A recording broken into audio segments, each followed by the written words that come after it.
Hello. Time for the weekly card pull, but this week I am going to do them in groups. I'm a little bit off. It's been a little bit of a weird week for me. So, yeah, I thought about not doing it, but you got to carry on. And I know if I'm feeling this way, a lot of you are probably feeling it too. So, let's try and allow ourselves to feel what we're feeling and process what we're processing and not, it's okay to do what you got to do, but at the same time, you have to honor what you're processing. And that's kind of what I'm doing right now. So what we're going to do is I'm going to go ahead and do this, but I'm going to be doing it in a little different way. Boy, my hair's like full of static today. Okay. Anyway, so we had 25 people for deck 1, which is the Mystical Journeys deck. And that's this one here. Okay. This one is by Tennessee Charpentier, I think it is. And then deck 2 is the Oracle of the Hidden Worlds, and we had 8 people for this one. Okay, this is Lucy Cavendish. And then the third one is Matt Hughes Deck, which I'm really surprised there was only 5. And this deck is absolutely stunning. And it's really interesting to me how the patterns roll each week, because we keep seeing the same patterns going for each person, but there's also like a dynamic of groups that are involved as well. And so what I'm finding is I'm getting messages from people, I love the messages of the individual stuff. That's so cool to see. But I'm also getting messages from people who are disappointed because they didn't pick a card and they don't understand that you can still pick a card. So I'm going to do it this way so that everybody knows: pick 1, 2, or 3, and then you'll get the message for those. Okay, so we're going to go ahead and we're going to start with the first one because we had the most with that. So we'll just go ahead and start with that one. Now, a lot of people said that they hadn't heard about this stone before. This is Dumortierite, and it is really pretty. It's a little bit, it's kind of hard to see the lighting here, but it's a little bit more blue than Labradorite, but not as blue as the Sodalite. So it's got a little bit of like brown inclusions and things that you can see when you look up close. So it's a pretty cool stone, and it's got a lot of really neat values, which I'll put when I do the reveal on the page. So we'll go ahead and we'll start pulling some cards from this deck, and this will cover everybody who chose deck 1. So Michelle, Gayleen, Mindy, Louise, Brenda, Sarah Vera, Tony, Douglas, Mahina, Maria, Hillary, Dylan, Tina, Kathy Ann, Tanya, Adrienne, Jessie J, Sharon, Emma S, and Terry Lee, Robin W, Pamela G, L'Oreal M, Carla B, and Susie W. This is yours, okay? So here we go. Deck 1. Let's see what's going on. And again, there's an overall energy that's happening right now that'll, I'm going to be tapping into some of that as well, because I feel like there's some larger issues that are at play that we really need to be focusing on. And it feels like, it's something that's kind of important now that we take a look at. Okay. So I'm just going to pull a few cards, and then we'll start going through them and seeing what comes from them, and what the overall group message is for you guys. So just going to pull several of them out here, and then we'll get started when I feel like I've got enough. Okay. All right. I think that's good for now. We'll start with that group. Okay. So we'll start with the first one. So let's see what we got. The first one we've got is Divine Being. Wow, that is so apt to kind of what I've been processing, eh? So your being is made up of little pieces that are put into different realities, so to speak, so that you can experience and your soul to expand what the knowledge is of being in each situation, right? So when you look at this card, you can see all these little pieces, all the numbers, all the, the little data that is there. But overall, you're still a divine being.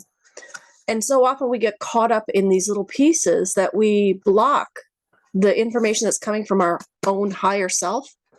And so our work at this time, or what I'm getting with this one, is that we need to look at all those little pieces of data that we've been ignoring. All the old stuff that we don't want to look at.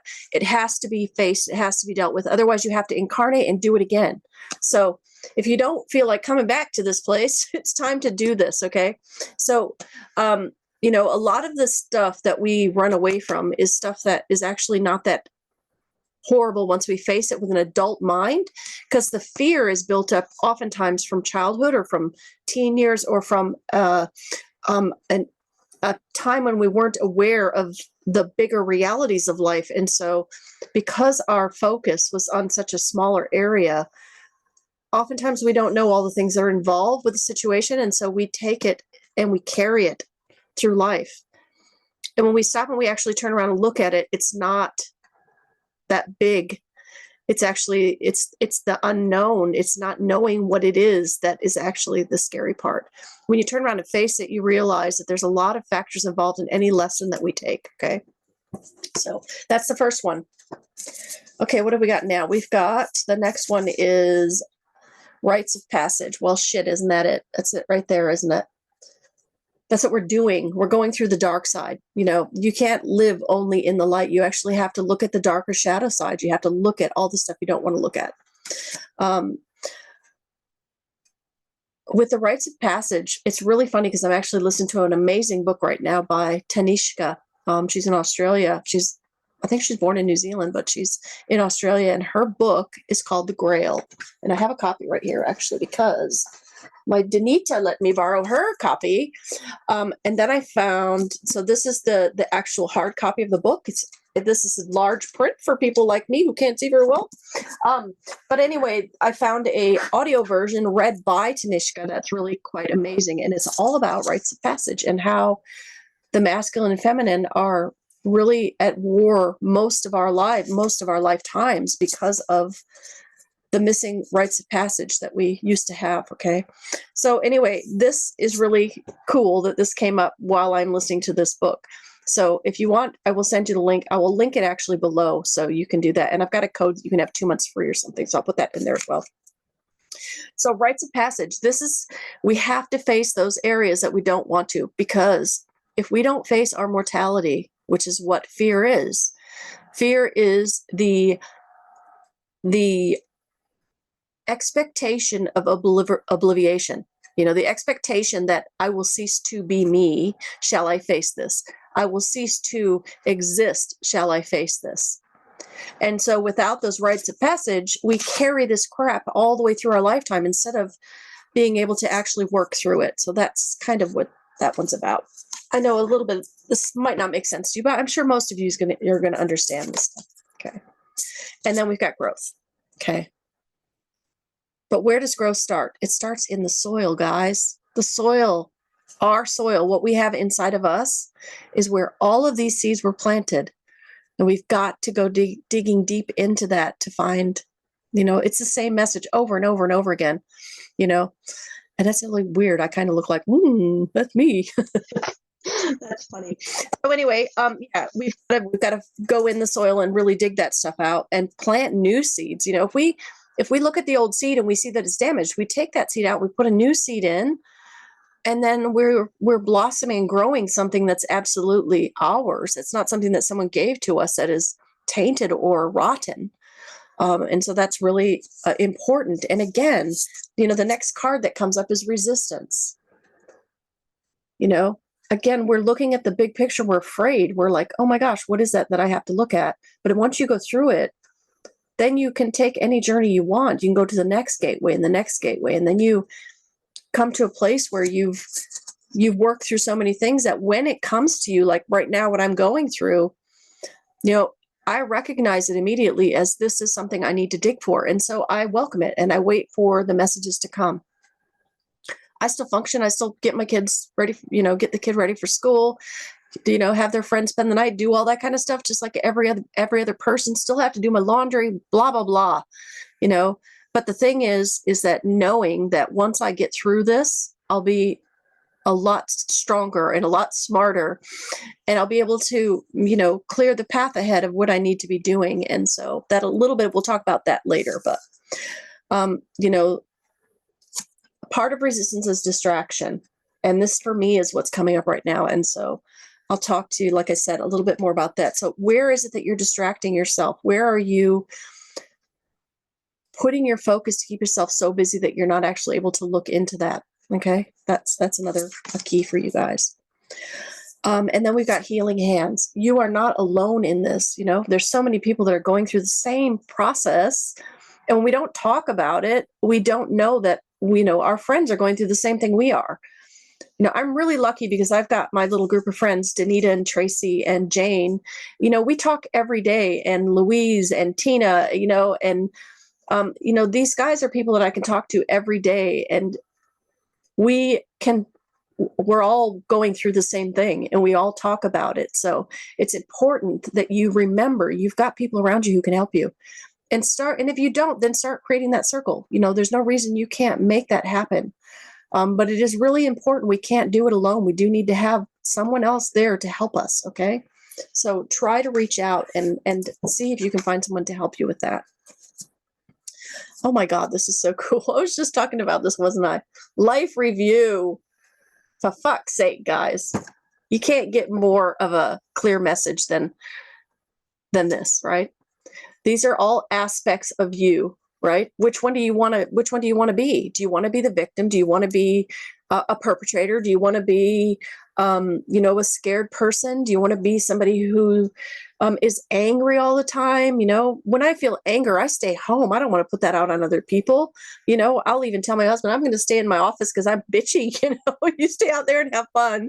But I know if I come out there, I'm going to start a fight because I know myself. I know that part of my survival mechanism is lashing out. And so I won't do that.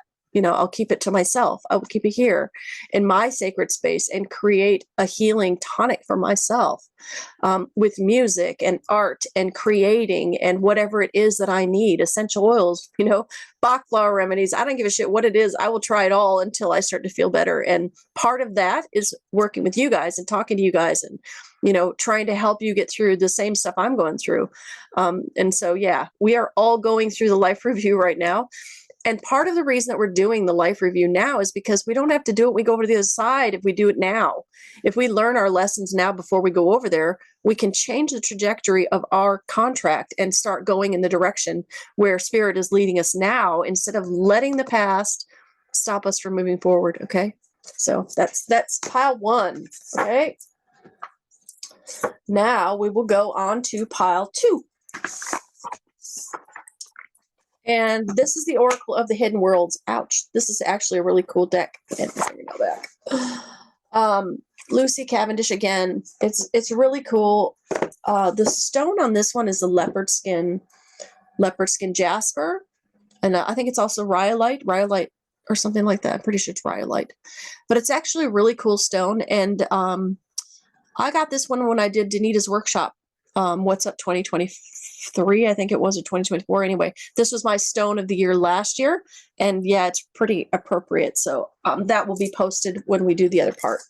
So on this one, we have got 8 people. Danielle P, Denita, Nicole G, Kylie P, Rose C. Happy birthday for yesterday, Rose. Tina D, Sharon W, and Cass O.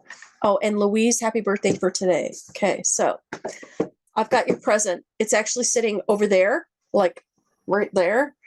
But I can't show you yet because I'm not finished with what I'm doing to the top part. But you're going to be blown away when I show you. Okay, anyway, let's pull some cards for pile 2, okay?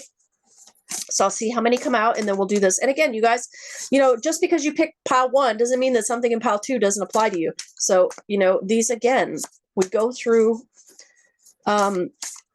phases and growth that are always connected. I would not be surprised if all these decks say the same thing, because so many of us are going through life review right now. And with good reason. You know, there's a reason we're going through it right now. So let's just pull one more here. And then let's see what we've got. Just 1 second. My nose is starting to run. Ta-da! All better. Okay. Now, let's go ahead and see what we've got. This deck is kind of cool because the cards go both ways. So you've got some that are this way and some this way. So let's see what we pulled first. Oh, so good. Look at this. Tree of Souls, collective wisdom, kinship, group, library. The more work that we do individually, the more the collective learns, okay? The more the collective learns, the higher the vibratory rate of our learning accelerates. And the people that don't want to do the work all of a sudden are doing the work even though they didn't think they could, okay? So not only is you doing the work for you helping you, it's actually helping the collective. So yeah, that's a little bit of extra for you to want to actually go in and look at all those things. And if you need help looking at a situation, you know, I still do readings. You can book in a reading and we can dig into what that stuff was, past stuff that's affecting you. That's something that I took on as my mantle, was to be able to see those things. You know, it's a little bit harder for me to find my own because I have to find it in increments, but it's always reflected. So if you need help with that, you can book in a reading with me, okay? And I'm only doing limited ones, guys. I can only do, you know, 2 or 3 a week because I've got 6 psychic development students that I'm working with, and my Reiki students. And so I can only do a couple a week. So if you want to book in, it's important that you just follow the instructions that I give you, you know, how to do it. And just, yeah, my time is my most precious commodity at the moment. I've got so much going on. But the next one is healing the earth. This is so beautiful. And again, our energy is not limited to ourselves. It's something that is affecting every living being, not just humanity, but all living beings that are on this planet. And that includes the trees and the waters and the fae and the elementals, the water, you know, the water undines and the air sylphs and the salamanders of the fire. There's so many different things that are affected by our energy work and what we're doing. So healing the earth begins with us healing ourselves, okay? It's really, really important. And when you get yourself in that nice space of joy, when you find yourself in that space, that's when you take your energy and you just send it straight down into the earth. You know, try to share that. Try to visualize the waters clear and sparkling. You know, our visualization can do a lot. So yeah, that's also good. Sorry, my hair's just out of control today. That's what happens when it's rainy. Okay. And the next one we've got is the liminal dance. Isn't that cool? I think I called this week liminal, didn't I? Interesting. So anyway, the liminal dance, you know, delicacy, fragility, and transience. Every moment is fleeting, okay? Sorry. Every moment is a fleeting moment. We have things that we focus on. So we'll put our focus on one thing that we're looking at. And then what happens is as soon as we focus on that, we spiral into it. We actually spiral into it and we start to learn whatever's involved with that thing. And then we have to pull our focus back from that to put it on another thing, right? So every moment is fleeting. So is our existence. Like when you're getting over to the other side, what we're doing here, it seems like it takes forever. You know, like our lives seem like they go on forever, but when we get over there, it's just a blink of an eye. It doesn't take all that energy that we put into, you know, what we think is such big, you know, horrible things to overcome. It's just a little blip in one reality, but there's pieces of you in lots of realities, not just this one. And so again, the sacred spaces, you know, those liminal spaces, those gateways between the realms, they're not only monuments, they're within you, within your DNA, within your structure, within your own gateways that you have set up for yourself within. You know, this isn't the only place you can do that work. You can do it in here as well. And so instead of looking out there in the world to how do I figure this out and how do I move into a different direction, start looking at what is it inside of me that's holding me back? What is a belief that I have? And I want to know the root of it. So, you know, an example would be money. Why do I have a problem with money? Or food? Why do I have a problem with food? Or relationships? Why do I have a problem with relationships? Why do I have a problem with Why am I afraid of cats? Why am I afraid of snakes? You know, it's finding whatever that issue is that you're wanting to work on at this time. And then you try to trace it back. You go backward. You try to trace it back to the very beginning when you first had an encounter that turned out badly, okay, with that item or with that encounter. And that's how you go through those gateways, okay? And then you find that you can see things a lot more clearly because you're no longer tainted by the false beliefs that have been holding you captive, okay? All right. The Green Man, rising, energy surge, and fertility. This is it. This is where we're at. We've got this chance right now to grow. But what are we growing, right? What are we going to grow? Are we going to grow things that are tainted and rotten? Or are we going to grow things that are new and have a whole new set of buds that are going to be coming to open into all new things? You know, this very much reminds me of structures of, you know, political, educational, systemic, cultural, all those types of things that have toxic things within them that need to be weeded out, you know, and that's what the Green Man, the more that you pull those weeds out, the more that you're going to have fresh growth, right? So a lot of us are not only physically going through these things, but also metaphorically. And so, you know, actually, I'm going to do that today. I'm just going to go out and start weeding my yard. I don't do outdoor stuff because I'm allergic to everything. But I just feel like the symbology of doing that is going to help me process. Because while you're doing that or scrubbing the floors, you know, the manual labor that our forefathers did, our foremothers, that allowed them that place to be able to disengage from the physical body into the soul aspect. And the soul aspect can process what it needs to process while the body is busy doing menial things, okay? So I will talk more about that little thing in a minute. But yeah, I love that these cards are just saying all the stuff I've been going over in my head. So we've got the Aurora Garden, beginning, initiate, and origin, okay?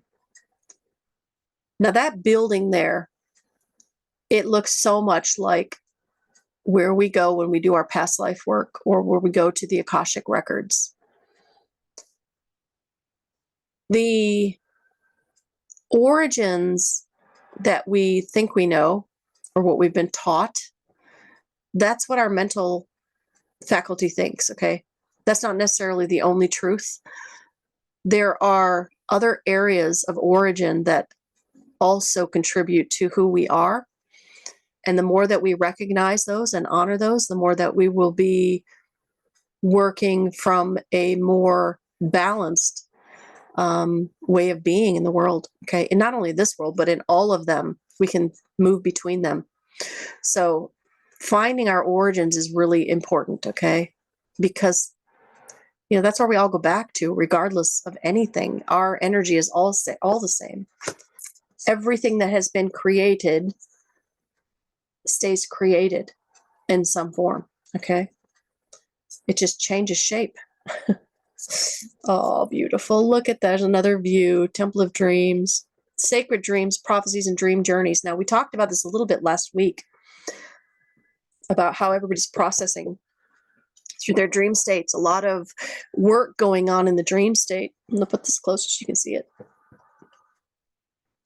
You know, and there's so many different ways that we can do that when we're in the dream state. You know, we can focus on bad things and have nightmares. We can look through the nightmares and control them. We can shift them and change them. We can go searching. We can visit other people. You know, there's no limitations in the dream realm other than what you place upon your own mind that pulls you back away from it. So when you're working through areas here, it's better to have someone who guides you. So, you know, create an animal guide or something that you can use to go with you when you journey, and do some intentional dreaming. You know, there's plenty of books out there on dreaming purposefully, and many shamanic books and things like that that you can find. They're all out there.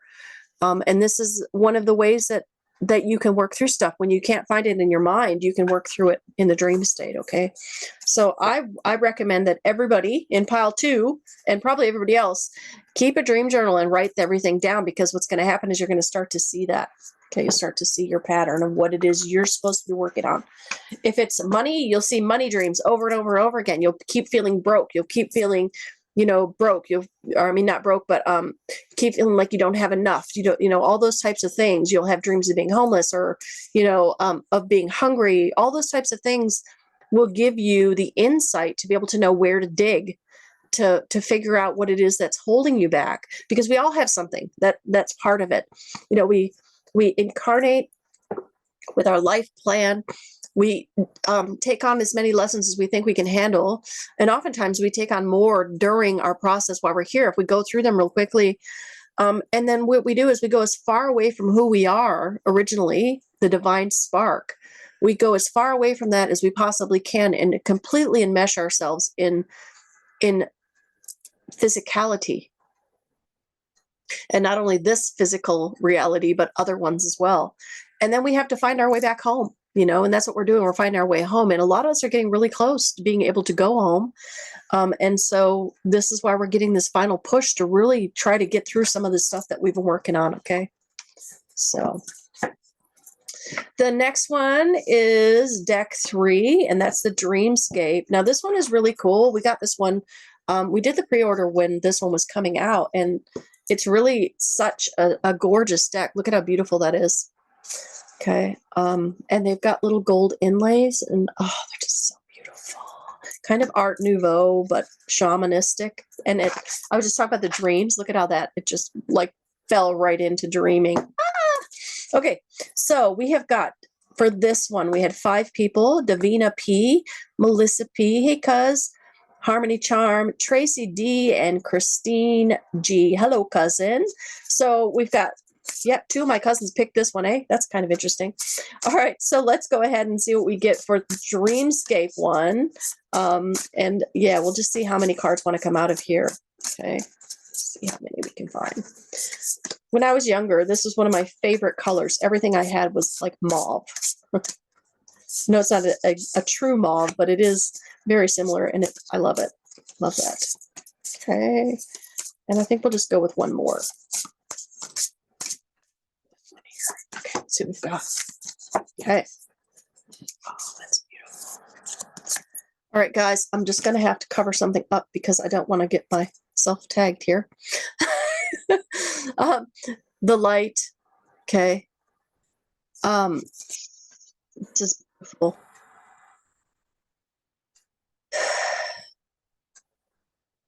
You only see that light in the darkness, don't you? You only see light because of darkness. If you see, when it's pitch black and a light comes on, you see it.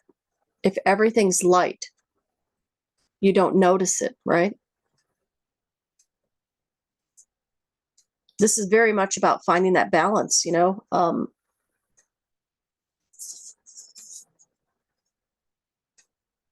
can honor the light, but you also have to honor the darkness, because without that, you couldn't learn your lessons. We came here into the darkness to find our way back to the light, right? And the light we're going back to is part of the whole. It's 2 pieces. It's not just one. It's all balance. Okay. So yeah, keep reaching, keep finding what that is. It's going to bring you closer to that illumination that's going to shed light on what it is that you're looking for. Okay. And then we've got memory.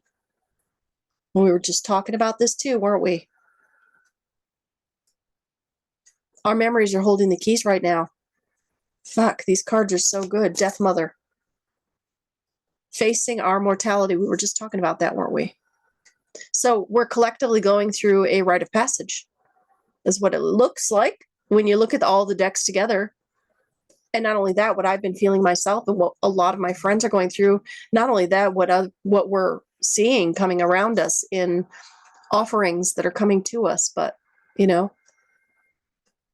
Death Mother is knocking on our door saying, hey, it's time to look at things.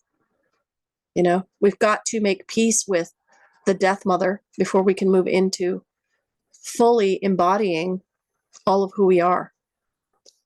Facing our mortality is one of the biggest ways that we can shed all of that bullshit that we carry around, you know?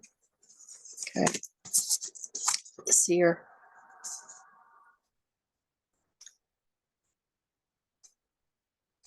That pretty much speaks for itself, doesn't it?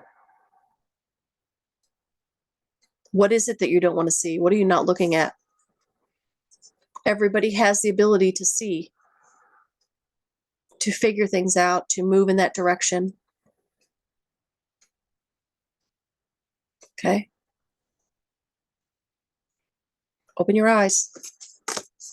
And then we got the cell key.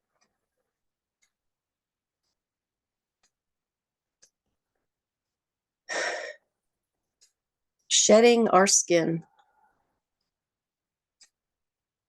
Coming back to who we originally were. Okay.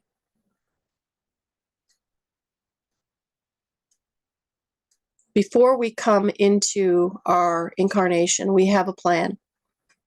We have purity. We have hope, joy, beauty. Those are the things we notice when we're kids, right? We notice all of those things. Our focus is on the beauty in the world, the fascination, the learning, the creativity, greeting new things, greeting the day, greeting new people. And then all of a sudden, we have all these things come and hit us that we don't understand, you know, because we're not equipped to understand them. And especially a lot of us who are, you know, who've grown up in the 70s, 80s, or even before, 90s even, and before, like way back, you know, we weren't equipped to know all the shit that we had to deal with at young ages, okay? And so we kind of put on this mask, this suit that we wear, so that we can protect ourselves from everything that's going on around us. You know, our survival modes kick in, the habits start to develop, the societal programming, all of those types of things, our cultural expectations. And then what happens is we start to think that that suit is us. You know, we start to think that that's who we are. We forget that we came from somewhere else. Okay. We came to experience this. And so once we start to realize that, we can remember that all those things are not ours. Those are things that people gave to us. Those are things that people put on us. Those are labels that were attached to us by other people. And that means we can take them off. Okay. We can take off that skin that doesn't belong to us and go back to who we were. But again, who we were, they're gone. We're not that person anymore. We're somebody completely new, in a completely new way of seeing the world. Yes, we still find joy and we are happy and we love to create and we love to, you know, sing and dance and do all the things we loved as a child. But we also have the wisdom to not get pulled off by every distraction or by people who want to put those old labels back on us. We just bat them away. No, thank you. That's not mine. Okay. So it's not about being better than anyone. It's not about being smarter or, you know, anything about a comparison at all. That's not what it's about. It's about how can we all collectively make things better, you know? Some of us have strengths that others don't have, and that's okay. There are times in life when we have to just look at something and go, it's not mine, but it's okay. It doesn't affect me. It's not my problem. You know, and a matter of fact, it's not a problem for them either because they're joyful. They're happy. You know, so many people spend so much time trying to snuff out the light of others rather than trying to figure out how they did it and do it themselves, you know? So I'm feeling like our collective mission is to really work on facing our own demons, you know? Learn to dance with them. Learn to, you know, ride your dragon instead of trying to kill it, you know? we have these things, everything, there is a positive and a negative, there are things that come from every situation that will give you either a positive or a negative outlook on life, but also there are positive and negative aspects that can be used to help the world. Okay. You can stay a victim and sit in your house and not associate with anybody because you're terrified. Or you can say, well, this has happened. So, I know I can cope with it because it's already happened before. And then you step out into the world and you keep doing what you need to do. The fact that people don't understand is the more that you are aligned with what God wants, the more that God protects you. You don't put yourself in situations unnecessarily that you would have when you were younger, because when you were younger, you had a longing for death, I guess is the best way to say it. Oftentimes the longing for death comes from not wanting to face things that we need to face in order to live, and I know for myself, I was terrible. When I was younger, I was out of control. I was, had a lot of stuff that I was dealing with. There was so much anger and so much misery, I think is the best way to put it. I didn't know how to relate. I didn't know how to deal with it. And so, I put myself in so many situations I'm actually surprised I've lived through, to be honest. It's quite interesting when I tell my friends my stories and they are just like, holy shit, how are you still smiling? And the thing is because I've had to look at why I put myself there. I had to go through and make peace with all the relationships I've had, all of the people I've met. Those are all things that are important. My first husband just messaged the other day and said he was having a defibrillator put in, and we had a nice talk about things and about, how we were, I said, I'm sorry, I was fucked up back then, because we had to have that conversation so that if something did happen and he did have complications, he didn't have to worry about making amends with me, or I didn't have to worry about making amends with him, and I've tried to do that with everybody that I've known, because I think it's important. Nobody should have to try to come back and try to fix things that, hold part of their energy back in a space that they don't need.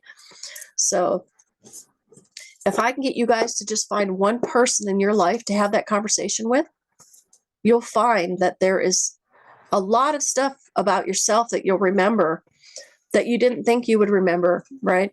I can look back now on my relationships and I know where I was the one that was, there was issues with me just as much as there was issues with them. No one relationship ends because one person.